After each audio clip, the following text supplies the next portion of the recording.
Hello and welcome to another episode of In the Trenches with Gang Green. I'm your host, Bubbs. Today is Wednesday, October 30th, and today we are just a little over 24 hours away from the New York Jets Thursday night Halloween matchup against the Houston Texans on prime time.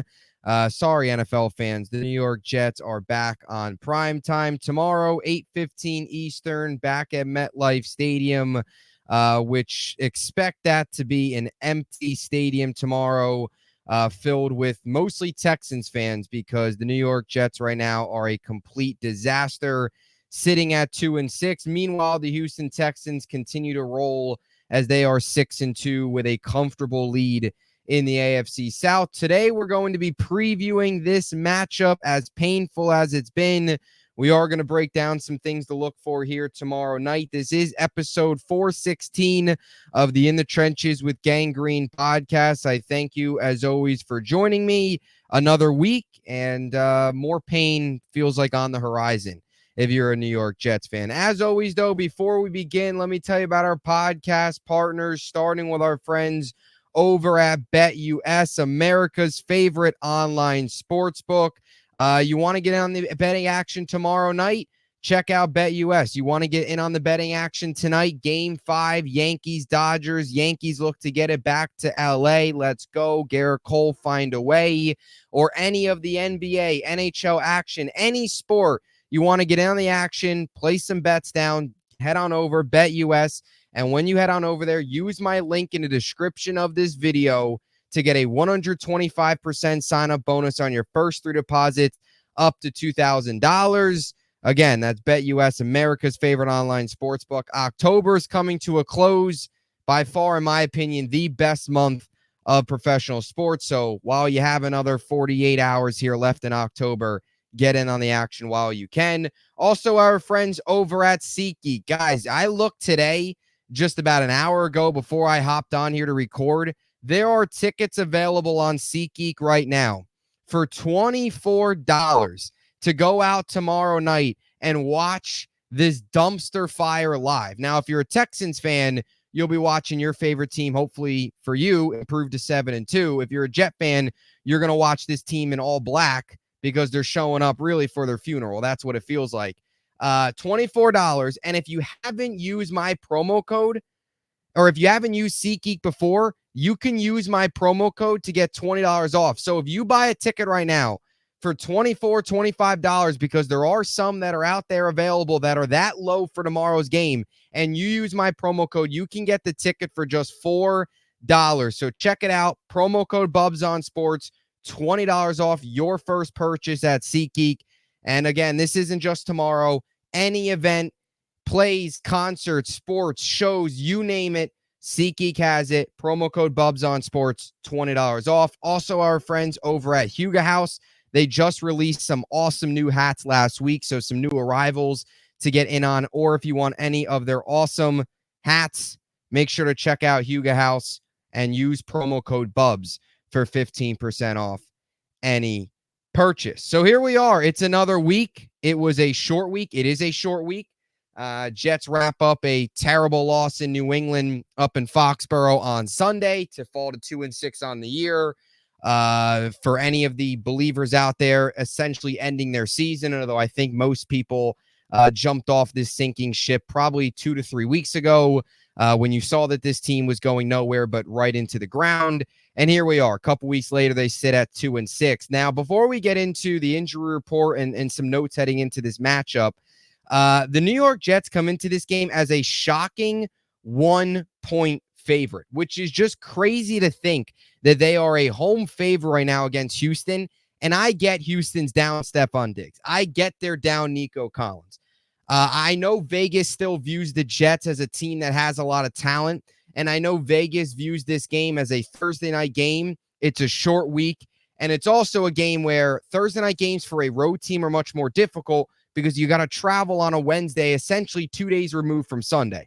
So I know there is those things that benefit the Jets, but come on now. If you've seen this New York Jets team, they're not any good. They are so bad. They just lost to the New England Patriots I don't care if this is a trap game for Houston.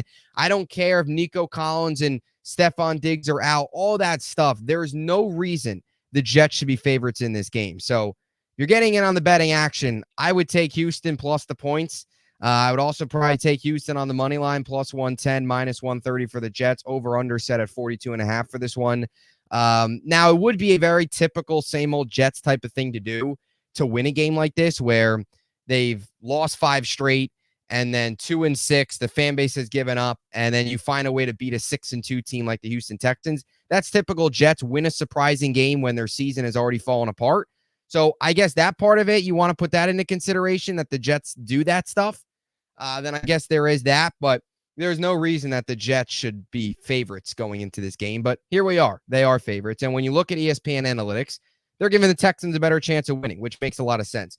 Texans given a 51.1% chance of winning. The Jets given a 48.5% chance of winning, which, to be honest with you, is probably a little too close as well. I just don't see the Jets winning this game at all tomorrow, even with Stephon Diggs and Nico Collins out, even with this being a short week where the road team sometimes comes out slow, all that stuff. Come on now. It's the Jets. We know what's going to happen. They're going to find a way to lose, most likely. Now, before we get into the injury update and some stuff to look into in this game, because the structure of this preview pod will be a little bit different, just given where the team's at right now record-wise, and kind of where the fans are at right now with this team. Going to change up the structure of this preview a little bit than we usually do. But before we even get into the preview, we've got to talk about the clown show that is the kicking situation right now. So the New York Jets go out there, and Tuesday, right, Jeff Ulbrich announces Monday morning on his press conference, or Monday afternoon, that they're going to have a kicking competition out at MetLife Stadium on Tuesday, which really made no sense why they were doing it at MetLife and not just bring them to the facility. Either way, inside an empty MetLife Stadium, prepping themselves for an empty MetLife Stadium tomorrow. They had a kicking competition. I think 5 different guys went out there and kicked. And then you heard today, last night, no new update. Ulbrich talked about how they were still processing things, still going through things. They wanted to kind of push this along as far as they can, as long as they can, and make this a true competition. The Ulbrich kind of mentioned, may the best kicker win, or may the best whatever win. Although I don't know if the Jets realize they have a game here and just a tick over about 27 hours from now, then the New York Jets will be kicking off with a new kicker. Either way, they placed Greg Zuerlein on IR, which is completely ridiculous. You just cut him. That's the Jets' way of saying, we don't want to hurt your feelings. We don't want to, swallow your cap. We're going to put you on IR. We know you're not any good. This is our way of telling you, hey, your leg hurts. You're going on IR. That's what the Jets did. And then they signed 2 kickers today to their practice squad. They were at the competition and clearly impressed. So this will obviously be something that'll have to be made by game time. Is this something a pregame? Are they going to do a pregame kickoff where whoever does well in pregame, they activate them? Either way, Riley Patterson, who's in his 4th season right now, or entering his 5th season actually, is on the practice squad. And they also signed Spencer Schrader to the practice squad as well. So Riley Patterson is definitely the more successful one than Spencer Schrader. Spencer Schrader, not a whole lot on him. He's kicked 1 game in his career, and that was this season for the Indianapolis Colts, actually against the Houston Texans in week 1. So potentially another opportunity here against the Houston Texans. But in his 1 game with the Colts, he kicked 3 extra points, made all 3 extra points, did not get in a chance to kick a field goal. So that was his only game of his NFL career as a rookie out of Notre Dame, 25 years old. As for Riley Patterson, 25 years old, again, has bounced around a little bit, has played 39 games in the NFL, 7 with Detroit in 2021, then 17 with Jacksonville in 2022, played the full season, then played 13 last year with Detroit, and then played 2 games last year with Cleveland.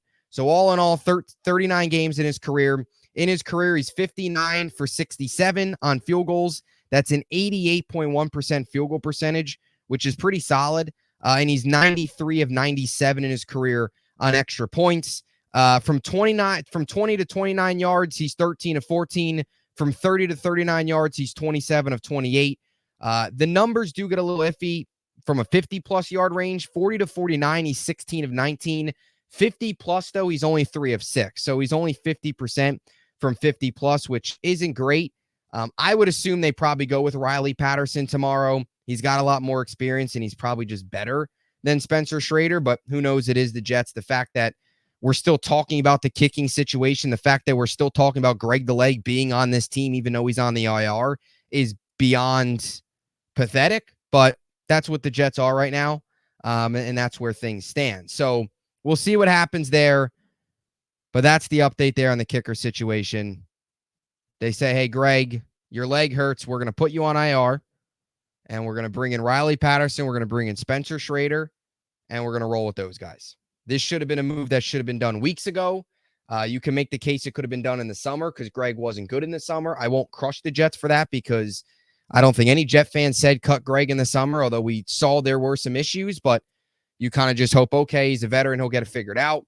He missed the kick in the New England game, which got covered up because they won that game in week 3. And then Denver is really where things started to blow up because the Jets weren't winning and Greg was missing kicks, and he was missing huge kicks that were costing them games. So that's where, things really started to kind of take over here. It's been awful what Greg Zuerlein has been this year. Forget just the basic numbers. He's 2 for 5 in fourth quarter field goals, including 1 for 4 when the game is within 3 points. So it's been terrible from that perspective. He's hit 60% of his field goals this year, 9 of 15. That's 60%, which is by far the lowest percentage of his career, 8 games in here. He's 0 for 1 from 50 plus, 1 for 4 from 40 to 49, 4 for 6 from 30 to 39. Missed an extra point last week. He had the 2 doinks against Buffalo, missed the game-winning kick against Denver. I mean, big missed kicks. We're not just talking about missing kicks when the Jets are leading in games or missing kicks when the Jets are down in games by a lot. Like, he's missing big kicks that are biting them in the butt, and they continue to roll them out there. And this is where we stand now, 2-6. And now we finally say, you know what, maybe it's time to make a kicking change. And they're not even going to cut him. They're going to put him on IR because they're really kind of afraid to just hurt his feelings and get rid of him, even though he does not deserve to hold up, does not deserve to be on this team, not even just on the IR. But it is what it is. That's the kicking situation.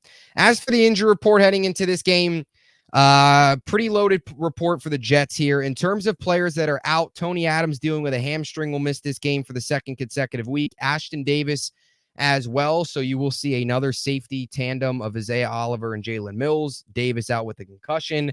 Lecky Fotu out with a knee. Alan Lazard out with a chest. And CJ Mosley, who injured his neck in New England, will be out here for this game. Rough year for Mosley. Feels like it's starting to become a lost season for him. As for the players that are questionable, Chaz Surratt questionable with a heel. Morgan Moses questionable with that knee, although I think he will play tomorrow. I think that's just short week. Didn't get much practice. And Kenny Yeboah is questionable with the abdomen. As for Houston, they've got only 5 players out or 4 players out. Nobody questionable, nobody doubtful. So the players that are out for Houston, Jimmy Ward dealing with a groin. He's missed a couple weeks now. He will miss another game. Jarrett Patterson dealing with a concussion. He will be out. Damian Pierce dealing with a groin injury. He will be out. And Azeez Al-Shire will be out with a knee injury in this game. So short week, pretty full injury reports for both teams coming up here. Now, as for the preview here, I kind of just want to go through Jets offense versus Texans defense and Jets defense versus Texans offense. I'm not going to go through all the keys to the game and all that stuff. With where the Jets stand right now, I kind of want to keep this a little shorter. I also know where the fan base stands right now with the level of care right now for this team, the level of actual excitement for this game tomorrow is very low, myself included. I think all of us Jet fans at this point are kind of numb to the results, where we're going to sit there tomorrow. We're going to watch this game. I don't think anybody's going to get angry. I don't think anybody's going to get upset. We're all numb. We're all broken at this point. We're going to watch for 60 minutes and we'll have some reactions, and that's about it. We'll move on with our day, win, lose, or they find a way to tie tomorrow and get to 2-6-1. This is one of these games too, as just a Jet fan, it's another one of the opponents where it's kind of painful. Like, the Houston Texans are what you wish the Jets would be right now. A young quarterback and a very good head coach. Not even just a young quarterback, like just a team that turned things around. You really hope that this year was the year the Jets would finally turn things around, go all in with Rodgers, win some games. I mean, this was a game at the beginning of the season where we circled on the schedule as potentially 2 6-2 teams. Like, this was a game that we thought, Heck, these two teams might be battling it out for the AFC, and this would be a massive matchup to close out October. And here we are. We got one team that's at season's over and another team that's dealing with injuries but finding ways to win here at 6-2. So when you look at the Jets offense, you got Aaron Rodgers, of course, 175, 284 on the year. His completion and attempts, that's a 61.6 completion percentage. He's thrown for 1,896 yards, 6.7 yards per completion, 12 touchdowns and 7 interceptions. The 7 picks is alarming. When you look at his numbers, they're still average to slightly above average. But the problem is he's not moving in the pocket. Like, the eye test is a lot worse. You can look at Rodgers' numbers right now and say, oh, he's been solid. But when you watch him play, it's a completely different story. The inability to get up to the line of scrimmage is infuriating. That might be one of the most, in a year full of so many problems, that might be one of the most frustrating problems of them all, is the New York Jets, not only last week having to blow 3 timeouts in the first quarter, but just in general, the New York Jets and Aaron Rodgers not able to do the simple stuff like getting a playoff in the first quarter of a game when you're still in your scripted plays. Like, I don't know how that happens. And it's not even the scripted plays. It's even as the game goes on, you get to the second half, you can't burn meaningless timeouts in the second half because you have no urgency and you're not getting in and out of the huddle quick enough. And even when you're getting up to the line of scrimmage, Rodgers is so worried right now about getting hit, getting sacked. He's not mobile. He said it in his press conference on Sunday. One of the times where they had to burn a timeout, he was trying to get the protection right. Because he knows Tyron Smith is just a statue right now. Morgan Moses is all right, but the offensive line as a whole is not good enough, and he can't move. He's a statue. He knows that. So he's trying to be like perfect because he knows anything that goes wrong, it's going to hurt him in the offense because the offense has a lot of holes that teams have started to pick up on. So, yeah, the numbers tell you, oh, he's been above average. The eye test, it's been ugly. It looks like a 40-year-old quarterback coming off a torn Achilles. That's what I've said so many times. It's not washed. It's not cooked. You can use those terms, but what it is, it's 40 years old, torn Achilles, against in the front of a average at best offensive line. That's what Rodgers looks like with terrible offensive coaching staff. And that's why we're 2-6. A big reason why. 85.1 passer rating, 50.4 QBR. You talk about the offensive line. Tomorrow night's going to be rough. The New York Jets tackles are going to have their hands full all night. Tyron Smith, Morgan Moses, it's going to be a rough one, especially for Tyron Smith. He's got to deal with reigning defensive rookie of the year, Will Anderson, who has put himself now in the conversation as one of the elite pass rushers in the NFL. 27 total tackles on the season. And these are the numbers that really matter. 7.5 sacks, which is tied for third in the NFL. 11 tackles for loss, and he's got 10 quarterback hits. I mean, Will Anderson this season, after a rookie year that saw him win defensive rookie of the year, the Texans traded up for him to get him at pick number 3 after selecting C.J. Stroud. This was a guy last year that had 7 sacks, and we were all saying how good he was.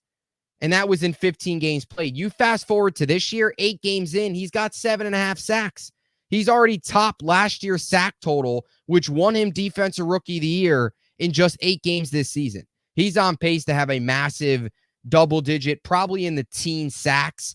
And tomorrow night is an opportunity for him to feast because Tyron Smith has been nothing short of a free agency bust, to put it simply. And I would make the case that the New York Jets, maybe not this week, I mean, I would have done it weeks ago. Even when the Jets were still, even when their season was still alive, I would have done it because Tyron Smith was playing that poorly. Especially the 2 games against Denver and against Minnesota where the Jets couldn't handle the blitz. Those were 2 games that Tyron Smith looked terrible in. Those should have been games that have been a wake-up call for the Jets saying, you know what, maybe you should make a change. Now, I know Olu in those games was playing right tackle, but I don't think it's fair to say Olu, like we can't gauge Olu off of 2 games into his career where he was playing his secondary position that he never played in college at right tackle. They're cross-training him. Like, I think it's time, especially if Tyron Smith again, to maybe your thought process is, okay, you don't want to throw Olu out there this week, basically to the Wolves, where he's got to face Will Anderson in his first start at left tackle. Okay, on a short week, fine. But there's no reason next week and beyond, especially if you're sitting at 2-7 and you start to sell off pieces at the deadline. There's no reason Olu Fashion, who should not be starting at some point this year, probably should have been starting, like I said, for weeks now. But this could be the last straw for Tyron Smith. Let's be honest here. You lose this game, even if you win the game, season's still shot. But you especially lose this game. The deadline comes around on Tuesday. You're probably going to sell off potentially some pieces. We'll see how the Jets handle that with a general manager that probably won't be here next year. Is he going to want to sell off pieces now is he going to want to sell off pieces now for picks that he's not even going to make? That's a whole other issue in its own that's running in this organization right now. Is Joe Douglas and anybody else in the front office even working? Are they even showing up to one Jets drive? Because Woody at this point is meddling so much. They're all puppets right now. But when you look at that front, they scare you. Will Anderson, 7.5 sacks. And then you look over to the veteran, their big offseason signing, Danielle Hunter. Must be nice. Their big offseason edge rusher move has been phenomenal. What has ours done? He's played one game and didn't do anything against the New England Patriots. So it must be nice for the Houston Texans. Danielle Hunter this season, 19 total tackles, 5.5 sacks, and he's getting hot. He's had 4 of those 5.5 sacks have come in the last 3 games, including 2 of those last week. Tied for 12th in the NFL in sacks, 7 tackles for loss, and 12 quarterback hits. So between the two, 46 total tackles, 13 sacks out of the team's 27 total sacks, which ranks 3rd in the NFL. The Texans, 27 sacks do. They've got 18 tackles for loss between the two of them and 22 quarterback hits. They've been absolute forces. Hunter versus Moses, Anderson versus Tyron Smith. Rodgers didn't get beat up last week, which isn't much of a surprise because New England doesn't scare you up front. They don't scare you really anywhere. But the Jets being the Jets find a way to lose. This week's different. This could be a game where Rodgers is getting sacked 3, 4, 5 times. Maybe not even getting sacked, but a game where he's beat up. A game like Denver where he's getting knocked around. He's getting pushed around. And especially Houston knows short week. I know Rodgers found the cayenne pepper and water that supposedly the fountain of youth that Thomas Morstead showed him. But, either way, it's a short week. Houston probably in the back of their mind knows that. They might attack him a little bit more than usual in this game. So that's something to look for. Garrett Wilson, Derek Stingley's another matchup to look for in this game. Another thing here for the Jets that they'll have to kind of overcome on from an offensive perspective from the Texans defense. Stingley's been phenomenal. 28 total tackles, 7 passes defended, tied for 10th and 1 pick. And I'm sure you can even research Stingley more and look at more advanced analytics where passer rating against all this stuff. He's been one of the better corners in the NFL. And let's be honest here, Jet fans. Over the first 2 years of the career, it looked like the Jets it looked like the Texans not really regret. I mean, the first season Stingley got hurt. Last year only played 11 games. Looked good doing it. 13 passes defended in 11 games. This year, having another very productive season. The biggest thing with him is health. The first 2 years, it was like, yeah, Sauce Gardner was 100% better than Stingley. This year, that's changed. Sauce has completely regressed. Stingley continues to be on this upwards trend where he's playing really well and putting himself up there with some of the best in the NFL. And he'll get tested against Garrett. He'll probably see some Devontae as well. But Garrett, from a fantasy statistical numbers perspective, has been doing very well. And I know the drops, there has been some drops. There's been some miscommunication between Rodgers. Like I said, there are some things with the Jets that are kind of weird. Statistically, the Jets, I've said it, statistically, the Jets look a lot better than they are. You look at the Jets statistically, and there's some things that impress you. And then you watch the Jets play, and there's nothing that impresses you. That's what's kind of been weird about the entire season. And Garrett Wilson sort of falls under that category. Like, he's been good, but some of these numbers, he's tied for 6th in yards, 2nd in receptions. Like, I don't know if Jets fans would sit here and say he's been a top 5 receiver, but statistically, it tells you he has been. 3 100-yard games in the last 4 weeks. But then again, you have those miscommunications. There's been some drops. The ball popping off his chest against Pittsburgh completely changed the game. Let's be honest, completely derailed the season because there was a little bit of hope in that game that maybe they were getting things straightened out, and that completely changed after that play. But he's got 51 receptions, got 573 yards, 3 touchdowns, 11.2 yards per reception. While Devontae has done nothing from a production standpoint, I do think he's taken away some of the attention from Garrett. And Rodgers has, let's be honest here, over the last couple of weeks, he has been force-feeding Garrett. Not that that's a bad thing, but he's been getting a lot of looks. And I expect that again tomorrow. And I think against Stingley, that's definitely something to look for. The Jets' rushing offense has been a disaster. I don't know if it'll change tomorrow. The Texans rushing defense is 13th in the NFL. Jets, from a rushing offense perspective, are 30th in the NFL, averaging just 86.1 rush yards per game. Last week, you saw the run game get going a little bit. Brees on some of those outside runs, some of those outside concepts was working, and then they got away from it. And it didn't make much sense. They got away from what was working, and then things fell apart. So we'll see if they try and get back to that again in this game. But their run game overall still has not been good. 177 carries, 689 yards on the year, 3.9 yards per carry, 5 touchdowns. They're the 30th ranked rushing offense at football. That's inexcusable. You went into this year and you thought, even though you have Aaron Rodgers, even though you have all these weapons at receiver and a passing game that should be much improved, this was still an offense that their identity was still going to be ground and pound. And this year it's been far from that. And the Texans rushing defense isn't elite. It's 13th in the NFL, but I mean, let's be honest here. The Jets last week saw some success against the Patriots, but not enough. And the Patriots ranked 22nd in rushing defense. So there's not much hope here that this run game can get going, because when it does, when there's moments like last week where the first half they were running it with Brees and he was having success, they went away from it. Brees last week had 16 carries for 80 yards. He had 5 yards per carry. They had 112 yards on the ground, and then they went away from it. And that didn't make any sense. So we'll see what happens tomorrow. Another guy to look for is Jalen Petrie on Houston. He's put together a very productive season. Really one of the underrated players on that defense. Everyone talks about Stingley. Everyone talks about Danielle Hunter. Everyone talks about Will Anderson, all those guys. Jalen Petrie's kind of flown under the radar as a really, really solid piece for that team. 6 passes defended this year, 39 total tackles out at the safety spot. The 2022 second round pick. So something that somebody else to look for. And I will say this too about the Texans defense. 2 former Jets in this game. Neville Hewitt and Florencio Fatukasi. Fatukasi we could use right now up front on the defensive line. Another Douglas gem probably letting go. Although I'm not going to sit here and say it'd be at 6 wins with Fatukasi. He's been gone now for 3 years. But 2 former Jets on this defense.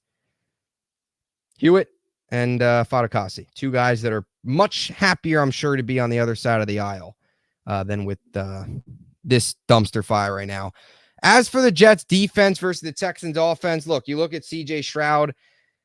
I know statistically, you watch the Texans offense, maybe not as eye-popping as it was last year, but still very, very productive numbers for C.J. Stroud and still ranks in the top 10 in many areas. 66.5 completion percentage, 1,948 passing yards this season, 7.3 yards per completion, 11 touchdowns, 4 interceptions, 95.6 passer rating, and a 60.2 QBR. 12th best QBR in the NFL. Tied for 10th in touchdowns and 7th in yards. So a couple numbers that still rank, near the top 12, inside the top 10 there. Look, when this guy's on, he is top 5 quarterback. He's one of the elite quarterbacks in the NFL.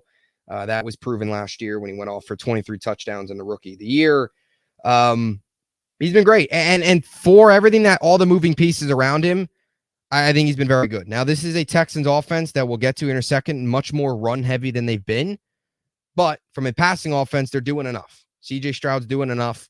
And, they're finding ways here to get the job done, even with all these missing pieces. Nico Collins the last couple weeks should return next week, but won't be out there tomorrow. Stephon Diggs tearing his ACL.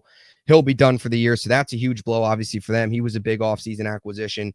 Even with all those injuries, even with some of these bumps at receiver, and Dalton Schultz not having quite the year he had last year up to this point, their passing offense has still been solid. 8th best in the NFL. So they still are elite top 10 when you look at, the numbers there and where they rank. There is one thing with the Texans. Their pass protection has been very poor this year. Very, very poor. C.J. Stroud has been sacked 22 times this season. That's actually more than Rodgers. And that's tied for 3rd most in the NFL. So that's a big problem. They've had a lot of moving pieces up front. They've had some guys go down. Jared Patterson misses this game, like I talked about in the open, their left guard. He'll be out. So they've had a lot of problems. They've had a lot of missing pieces, center guard, Patterson. So that's been a big problem. It feels like it might be a problem the rest of the way, something Stroud's had to deal with. So something to look into tomorrow. Like, this is a Jets pass rush that hasn't done anything. They get an offensive line on a short week has not played well at all from a pass protection standpoint. We'll see if the Jets can show any life. Quinnen, before the injury last week, looked good, probably at his best game of the season, which isn't good that it took him 8 weeks to do that. But, this is a defensive line that, let's be honest, has done absolutely nothing. Kinlaw's been terrible, but tomorrow you're facing a unit that's vulnerable. So is there any sign of life there? Is there any sort of pulse that we see tomorrow? If there is, tomorrow would be the day to do it against an offensive line that's given up 22 sacks this season. And then when you look at the receivers, just going into the receiving core now, like, even though they don't have Nico Collins, even though they don't have Stephon Diggs, and those are two big blows, Tank Dell is still more than capable of taking over this number one role. We saw Tank Dell last year before he broke his fibula. He was one of the top receivers. He was playing at such a high level. And then, of course, he goes down with the injury. Before the injury, the 4 games prior to his injury, he had 5 touchdowns, including 4 straight games with a touchdown. That Tampa game, he had 114 yards and 2 touchdowns. Game against Cincy, he had 56 yards and a touchdown. Then the game against Arizona, he had 149 yards and a touchdown. And game against Jacksonville had 50 yards and a touchdown. Then he goes down against Denver. And earlier in the year, he also had 145 yards and a touchdown against Jacksonville. He was well on his way he had 7 touchdowns at 709 yards last year in 11 games. He was well on his way to a 1,000 yard, well over 10 plus touchdown season. And then he goes down.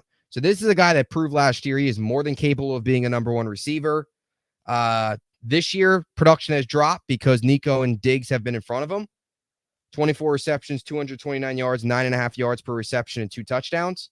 But a name to look for. And in Dalton Schultz as well. Look for him tomorrow, potentially to get more involved. He had a very productive year last year for Stroud. It was kind of a safety blanket for the rookie, putting up his second most yards he's ever had in the season. This year, slight drop-off so far, 23 receptions, 223 yards, has yet to find the end zone, where he had 5 touchdowns last year. But somebody else that will probably be heavily involved, much more tomorrow. Also, the Jets have shown some struggles against tight ends. We know that about this defense. Hunter Henry made a couple plays last week. And not just those guys, but John Mechie's another name that has big play potential. A guy that could break out with more reps. Xavier Hutchinson's another name to look for. So they've still got pieces. Tank Dell, Dalton Schultz leading the way as guys that'll probably be looked at. And, I also just talked about Sauce earlier about the struggles. Tank Dell is a guy that went up against him a lot in college and actually won most of the battles. So it's something to look for tomorrow. I'm sure you'll see Sauce against Tank Dell. If Sauce continues to play like he's been playing, Tank Dell could have a huge day for this Texans team. And then the Joe Mixon, he's been great this season. Been excellent this season for Houston. 102 carries, 17th in the NFL. 503 yards, 13th in the NFL. 5 touchdowns, tied for 10th in the NFL, and a 4.9 yards per carry. Just a tick under 5. Now, when you look at the Texans' offense, they rank 18th in rushing offense, which is kind of weird. It's a little skewed, though, because it's kind of been Mixon, and that's it. They've had Cam Akers come in. Dameon Pierce has only played in 4 games. Akers only played in 5 games. It's kind of been a revolving door a little bit behind Mixon. So the numbers from that standpoint fall off a little bit, like it's Mixon and then everybody else. But that can't take away from what Mixon has done.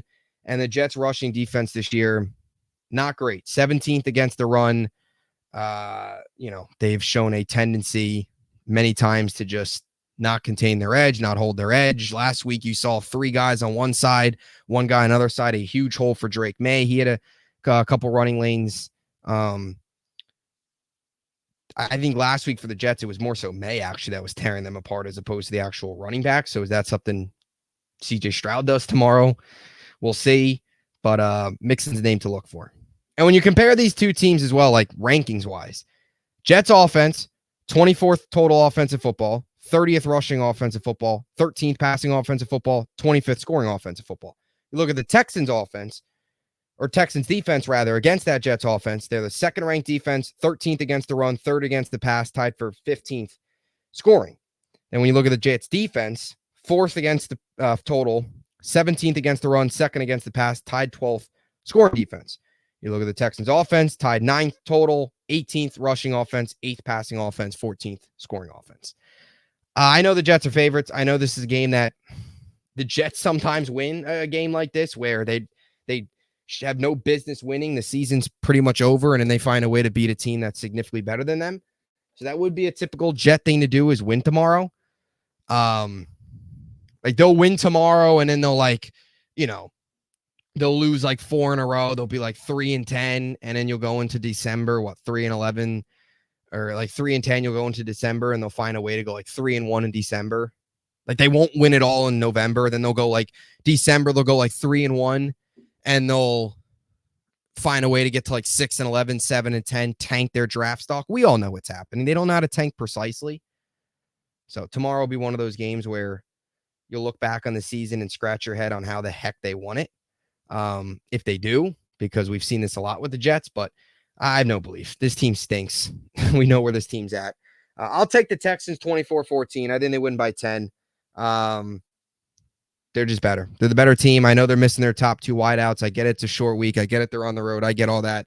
Although that MetLife will basically be NRG Stadium East for a day, because I don't think there's many Jets fans going to that game. There shouldn't be. Don't waste your money. But either way, here we are.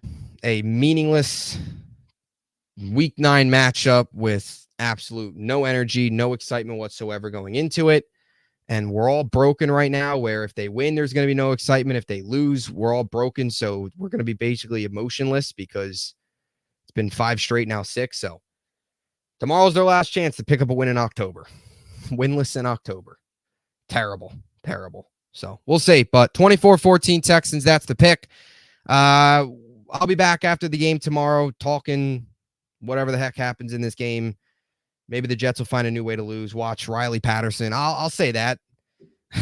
Whoever it is, I think it's going to be Riley Patterson.